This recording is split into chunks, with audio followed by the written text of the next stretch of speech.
갈라디아서 4장 1절에서 7절까지 말씀을 교독하실 때 마지막 절은 같이 읽도록 하겠습니다. 내가 또 말합니다. 유업을 이을 사람은 모든 것이 주인이지만 어릴 때에는 종과 다름이 없고 아버지가 정해놓은 그때까지는 보호자와 관리인의 지배 아래에 있습니다. 이와 같이 우리도 어릴 때에는 세상에 유치한 교훈 아래서 종노릇을 하였습니다. 그러나 기한이 찼을 때 하나님께서 자기 아들을 보내셔서 여자에게서 나게 하시고 또한 율법 아래에 놓이게 하셨습니다. 그것은 율법 아래에 있는 사람들을 속량하시고 우리로 하여금 자녀의 자격을 얻게 하시려는 것이었습니다. 그런데 여러분은 자녀이고 하나님께서 그 아들의 영혼을 우리의 마음에 보내주셔서 우리가 하나님을 아빠, 아버지라고 부를 수 있게 하셨습니다. 같이 읽겠습니다. 그러므로 여러분 각 사람은 이제 종이 아니라 자녀입니다. 자녀이면 하나님께서 세워주신 상속자이기도 합니다. 아멘. 하나님 자녀의 특권, 자유함이라는 제목으로 말씀을 전할 때 큰 은혜가 있길 간절히 소망합니다. 영화 브레이브 하트라는 영화가 있습니다. 이 영화는 저의 손에 꼽히는 인생 영화 중에 하나입니다. 제가 힘들고 어려웠을 때 비록 내용은 좀 다를 수 있지만 이 영화에서 주는 메시지를 가지고 좀 극복하고 이겨낼 수 있는 중요한 계기가 되었던 영화입니다. 우리가 잘 알고 있는 옛날 배우라고 하면 옛날 배우겠죠. 멜 기슨 주연의 스코틀랜드의 자유와 독립을 위해 힘썼던 윌리엄 웰레스라는 주인공의 그 스토리를 영화이기 때문에 꼭 역사적인 스토리만 가지고 얘기할 수는 없을 것 같습니다. 약간 과장과 오해와 또 첨가가 들어있을 수 있습니다. 요새는 서울의 봄이라고 하는 영화가 히트를 치고 있고 천만간다 흥행을 하고 있다라고 얘기하는데 그 영화에서도 약간 허구의 장면들이 나온다고 합니다. 저는 보지는 못했지만 어차피 영화라는 것은 극적인 효과를 위해서 상상력과 허구와 과장이 들어갔지만 그래도 스코틀랜드의 독립과 자유를 위하여 노력했던 사람의 일대기를 그린 영화입니다.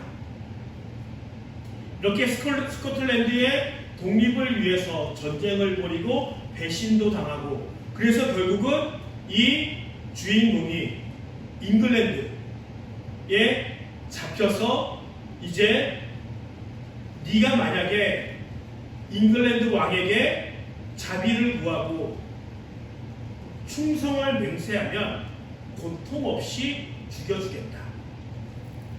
자비를 구한다는 것, 충성을 구한다는 것은 자기가 스코틀랜드 자유와 독립을 위해 싸웠던 그 모든 노력들을 어떻게 하겠다는 거예요? 부정하겠다는 거예요. 그렇게 부정하고 자비와 충성을 구하면 그냥 고통 없이 고문 없이 그냥 빨리 생명을 거두어 가겠다. 그런데 네가 그것을 거부하고 끝까지 고집을 부린다면 참기 힘든 고문으로 괴롭힌 다음에 마지막 죽이겠다고 엄포를 합니다. 그리고 그 영화 가운데 소피 마르소가 나와서 너무 힘들 거니까 예수님께 청했던 그런 마취제 같은 것을 권하지만 먹지 않는 장면도 나옵니다. 그 고문이 무척 힘들고 어려운 고문들을 합니다. 능지처참이라고 하죠. 말의 힘을 빌려서 몸을 묶고 끌어당기면 모든 사지가 절단이 되는 고문, 그리고 배를 가르는 고문, 뭐 여러 가지 고문들을 합니다. 그래서 워낙 이 고문이 비참해서 그 잉글랜드 사람, 자기 나라의 원수인 이 주인공을 향하여 자비를 제발 구해라 구해라 외치지만 결국 이 주인공은 마지막에 한마디를 외치고 그렇게 죽어갑니다. 그가 외쳤던 것은 영어 본문으로 하면 프리덤, 우리 한국말로 번역하면 자유라고 외치며 그렇게 죽어갑니다. 자유라는 것은 누리고 있는 사람은 그 자유가 얼마나 소중하고 얼마나 귀한 것인지 잘 느끼지 못합니다. 그러나 그 자유를 빼앗기게 된다면 그 빼앗긴 사람들은 그 자유가 얼마나 소중하고 귀한 것인지 우리는 잘 알 수 있습니다. 그래서 우리는 불과 100년 전에 나라를 빼앗겨봤던 민족입니다. 비록 힘들고 어렵고 가난했던 조선이었지만 그 조선이 일제의 무자비하고 부정직한 방법으로 강탈해 갔던 그 국권으로 인해서 힘들고 어려운 시절을 보냈습니다. 그런데 그렇게 일제시대 때 자유와 독립을 빼앗긴 채 살아갔던 그 많은 백성들이 어떤 사람들은 그것에 적응하며 오히려 그것을 이용하여서 자기의 부흥과 영달과 성공에 힘쓰는 그런 친일파들도 존재합니다.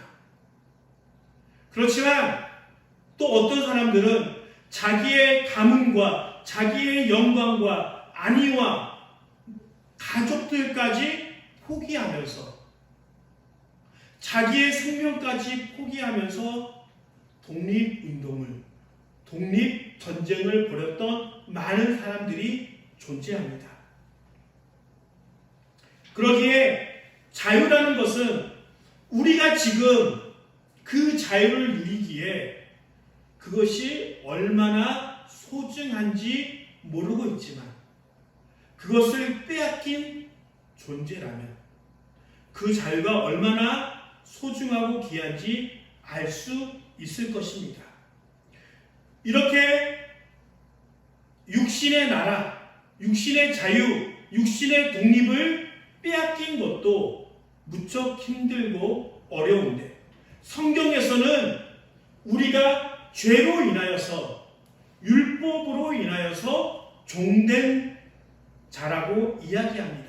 종이 되었다는 것은 다른 말로 하면 자유를 빼앗겼다라고 표현할 수 있습니다. 구원이라는 것은 우리가 흔히 이야기할 때는 죽어서 천국 간다는 의미로 구원을 이야기합니다. 그러나 이 우리가 흔히 알고 있는 구원은 믿으면 구원받고 죽어서 천국 가는 것은 구원이 주는 아주 중요하고 많은 좋은 것 중에 하나의 일부분일 수밖에 없어요. 우리가 좋은 과일을 먹습니다. 그런데 이 과일을 먹으면 더울 때 수박을 먹으면 우리의 갈증을 해소해 줍니다. 수박은 더울 때 먹으면 갈증을 해소해 줘 라고 이야기합니다. 그런데 그 수박은 갈증을 해소하는 요소보다 더 많은 더 중요한 요소들이 그 안에 포함이 되어 있습니다. 그런 것입니다. 구원은 죽어서 천국 가는 것보다 오히려 더 중요하고 더 확실한 효능이 있습니다. 우리가 보통 어떤 이야기를 합니까? 죄로부터 구원받고 율법으로 구원받아서 자유함을 누리며 살아간다라고 얘기합니다. 죄에서 구원받고 죄책감, 모든 가난과 결핍과 질병으로부터 자유함을 얻는다라고 자유를 설명합니다. 이렇게 성경에서 이야기하고 있는 많은 종류의 구원은 우리가 살아가면서 누리는 자유함입니다. 그래서 구원이라는 것은 단지 죽어서 천국 가는 것이 아니라 우리가 죄로부터, 결핍으로부터, 아픔으로부터, 관계로부터 이 세상을 살면서 수없이 많은 겪게 되는 어려움으로부터 구원을 얻게 되고 자유함을 누리는, 삶에서 살아가면서 누리는 자유함을 가져다 주는 존재로 설명되어지고 있습니다. 그래서 예수님을 믿고 자유함을 얻는다는 것은 신약 성경에서 매우 중요한 요소로 우리에게 이야기하고 있습니다. 누가복음 4장에서는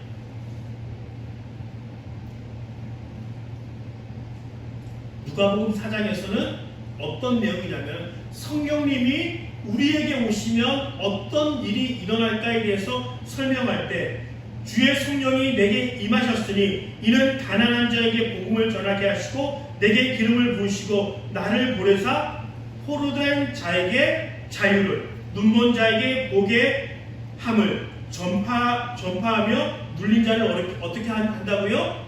자유롭게 한다. 그리고 진리를 알지니 진리가 너희를 어떻게 한다고요? 자유롭게 한다. 그리고 고린도후서 3장 17절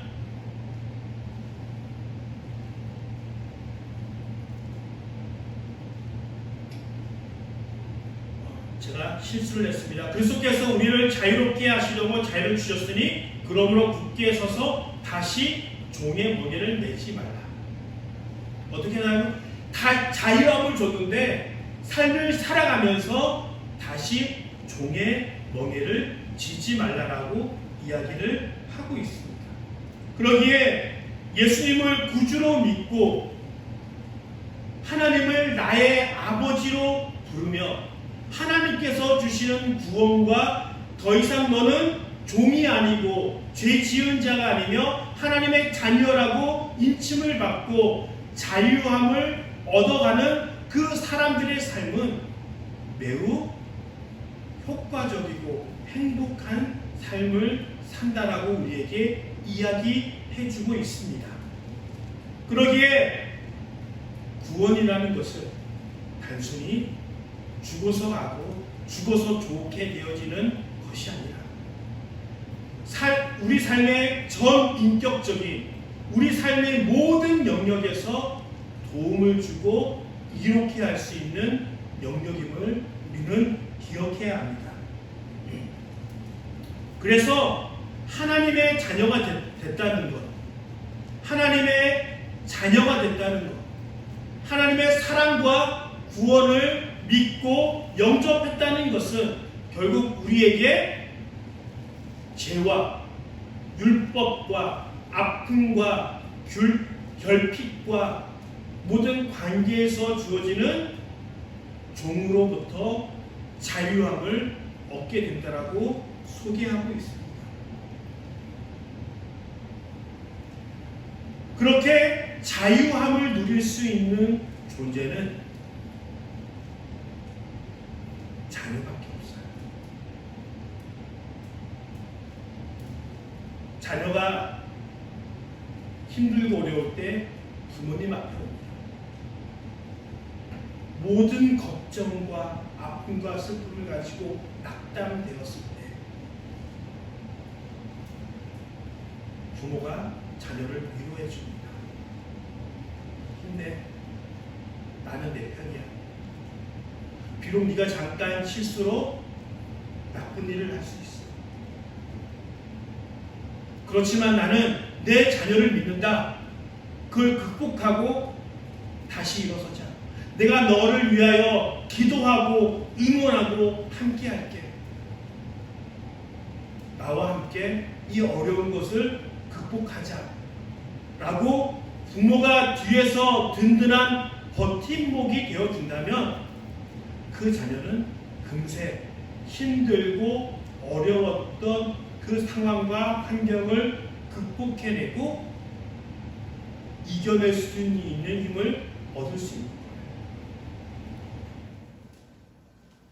그런데 내가 상처 있고 내가 아프고 힘들지만 나에게 그렇게 든든한 뒷배의 경륜이나 힘을 주고 함께 하겠다라고 위로해 주는 사람이 없다면 그 사람의 인생은 얼마나 힘들고 어려울까요? 하나님의 자녀가 됐다는 것,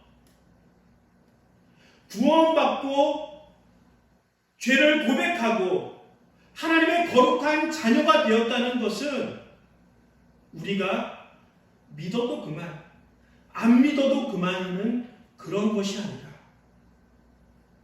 이 세상을 가질 수 없을 만큼 큰 존재인 하나님 아버지가 나의 편이 되어주셔서 나와 함께 하시고 나의 힘이 되어주시고 내가 필요할 때마다 부모가 힘을 다하여 그 자녀를 돕듯이 하나님의 풍성하심, 하나님의 완전하심, 하나님의 사랑으로 그 자녀들을 돕고 그 자녀들을 위하여 힘쓰고 애쓴다고 우리에게 말씀하십니다.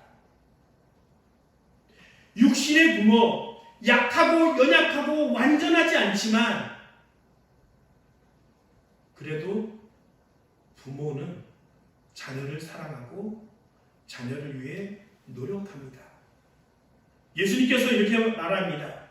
너희가 악한 자라도 좋은 것으로 자식에게 줄 줄 알거든 하물며 하늘에 계신 아버지께서 구하는 자에게 좋은 것으로 주시지 않겠느냐.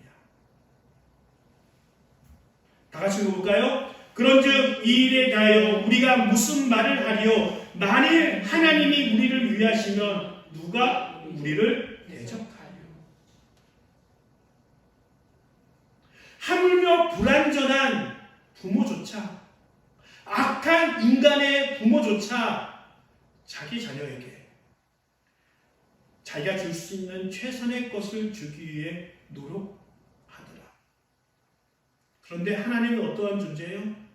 이 세상의 창조주이시고 이 세상의 주인이신 하나님이 그 자녀들에게 아낌없이 주신다는 거예요.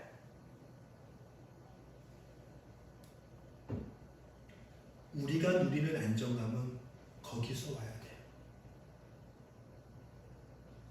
우리는 돈이 더 많으면 그 돈에서 안정감이 온다고 알고 있습니다. 권력이 좀 많아서 내 마음대로 할 수 있으면 그 권력에서 주는 달콤함이 나에게 안정감을 준다라고 그렇게 알고 있습니다. 그래서 나에게 좀 더 많은 돈, 나에게 좀 더 많은 권력, 좀 더 안정된 삶을 추구해서 살아갑니다. 근데 정말 그럴까요? 돈이 많은 사람은 안정감이 있어서 나는 더 이상 돈이 필요 없어라고 얘기할까요? 절대적인 권력을 가진 왕과 권력자들과 압제자들은 그 권력이 주는 달콤함에 젖어서 나는 이 정도의 권력이면 좋아라고 만족했을까요? 그렇지 않아요. 더 많은 돈에는, 더 많은 권력에게는 더 많이 가졌기 때문에 더 많은 고통과 고민과 불안이 따라오게.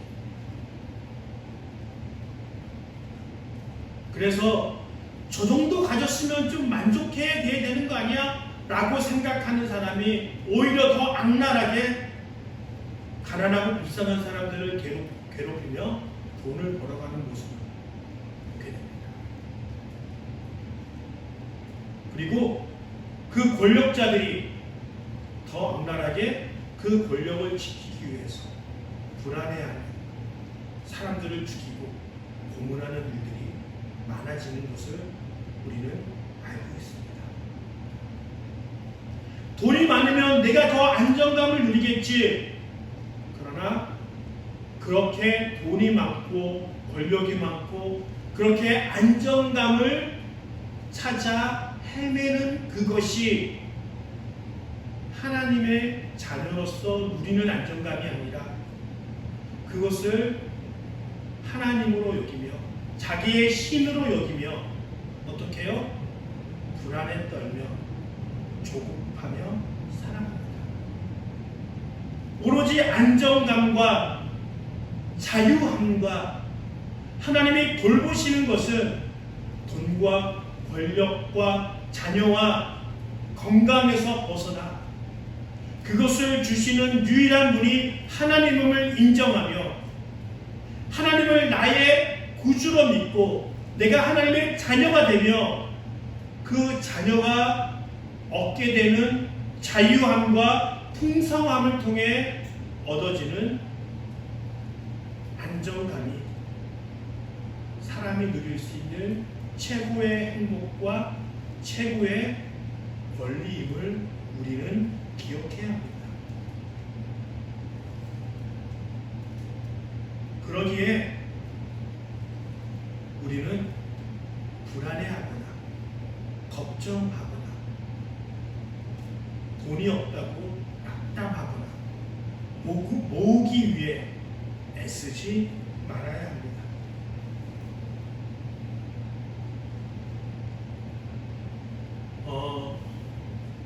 스포츠 경기가 있어요.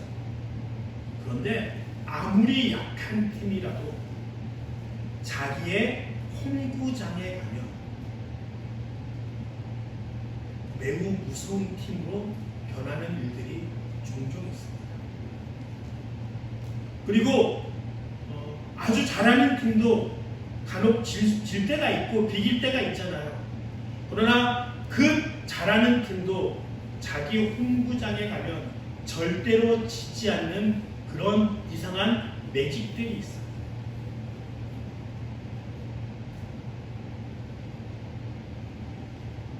응원하고 안정감을 누리는 자가 얼만큼 강해지는지 우리는 알 수 있습니다. 우리 속된 말로 개도 자기 집에서는 먹고 들어간다는 표현이 있습니다. 홈구장에서는 자기를 응원하고 지지해주는 팬이 있기 때문에 지지합니다.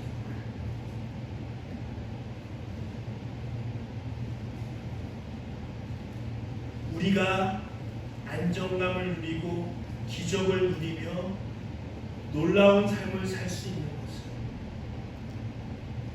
하나님의 자녀로서 살아가는 사람은 그 뒷 배경이 하나님이시기에 하나님이 주는 온갖 풍성함과 온갖 안정적인 것과 하늘의 상급 그 모든 것들로 인하여 자유를 누리고 하나님이 주시는 것들로 살아가기에 불안해하지 않습니다. 염려하지 않습니다. 걱정하지 않습니다. 그것이 하나님을 아버지라고 부르며 그 자녀에게 주어진 특권이 있기 때문에 그렇습니다.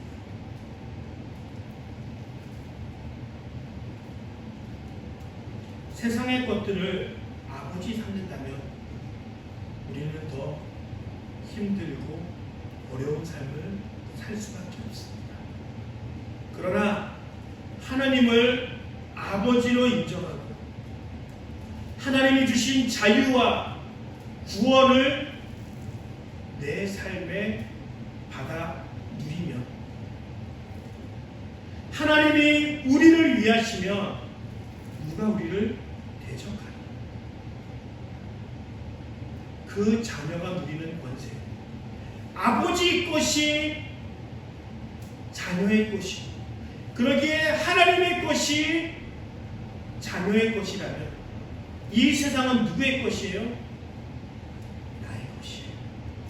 하나님을 자녀라고 인정하는 사람, 하나님을 아버지라고 인정하는 사람들의 것이에요. 그러기에 많은 사람들이 이렇게 고백합니다. 나는 가진 것이 없었어요. 나는 아무것도 없었어요. 그러나 내가 하나님의 뜻대로 살려고 노력했고, 내가 기도하면서 하나님의 뜻과 하나님의 비전을 쫓아 살려고 노력을 했는데 갑자기 하나님께서 주신다는 거예요. 그래서 이 놀라운 것들을 행했다는 거예요.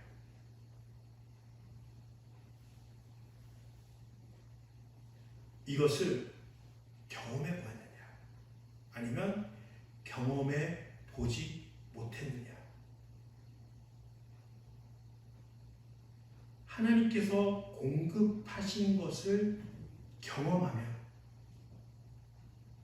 더 이상 돈이 없어서 쩔쩔매는 돈의 노예가 되는 것으로부터 자유할 수 있어요. 권력, 건강, 자녀, 성적, 이 모든 것. 이 모든 것을 주시는 것이 하나님임을 인정하고 믿음으로 나아가며 하나님의 전능하심, 하나님의 완벽하심이, 하나님의 풍요로움이 우리를 그렇게 하나님의 것으로 인도하실 것입니다.